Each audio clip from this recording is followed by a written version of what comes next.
Hi, my name's Effie, and my question is, how did the practice context I was working in influence the outcomes for my client? So first of all, the practice context was community health centre, OT department, where the OT, there was also the OT that serviced the hospital, which was attached in the country town area. So I think that this meant that it was more client-centred for my client. He was first discharged from a more regional hospital, larger rehab unit, and when he left there he was told that he was coming to the more smaller local hospital in order to be waitlisted for a nursing home, because that he wouldn't be able to return to his own home. So I guess our first point of contact, we go see him on the ward as well, and I think it's a more client-centred approach to practice, because it means that the same OT is the one that does the first initial assessment, and we find out all that information, find out the occupational profile and the client's occupational performance, and then we're then the same ones that assess him in his transfers and showering and those ADL kind of needs, and we find out what he really wants to get back to.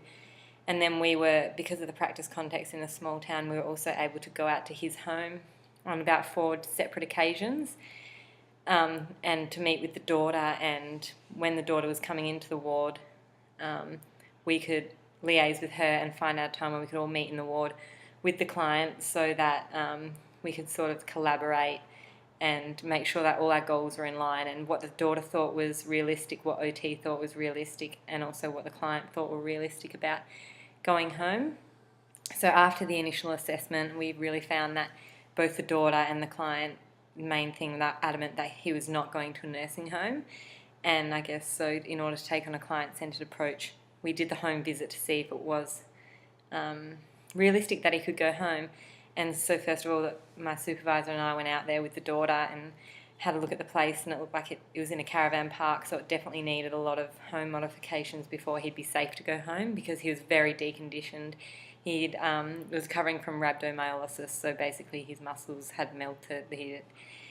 very poor. He was in a wheelchair for about a month, and he just started again walking in a Zimmer frame. So, and he had a really inaccessible ramp, was the only way to get into his house. It was a gradient of 1 to 3, so there's no way that he could realistically get back to a stage where he was going to be able to actually access his home. So myself and my supervisor, we sort of thought, well, there are a few options of how we could do a ramp, and once we were inside, how we could make the house more accessible with rails and equipment, so that he eventually would be independent enough so that he'd safely live at home alone, because he was living by himself. And then so we went back and we briefed the client on what we sort of thought that, we hoping that this would have been possible, but we weren't sure. So with more discussion with the physio at the bed list meeting, so OT in the community was also part of the hospital multidisciplinary ward meeting, where physio, social work, nursing staff and older persons initiative were all there, and it was a discharge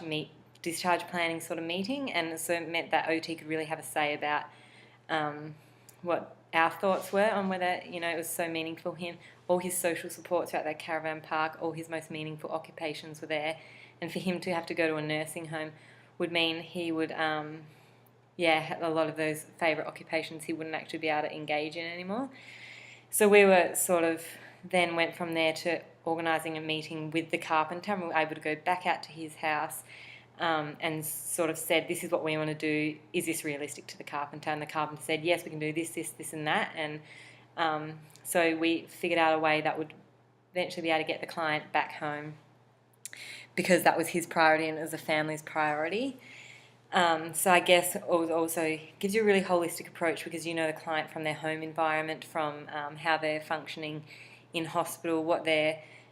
really motivating thing is to go home. And I guess ageing at home, it's a real continuity of care, and then if ageing at home is better than in the nursing home, because he'll be able to go back to those meaningful occupations and have he wouldn't at risk of occupational deprivation or something in a nursing home, or really losing what he is himself as an occupational being. So I think the practice context there, being able to do all those things with one client, whereas I think in a metropolitan hospital that might not be possible, and it would take a lot of liaising between like the home visiting OT and another OT to really get that, to be able to do what we did for him. So I think that was a major benefit above all for his outcomes. Thank you.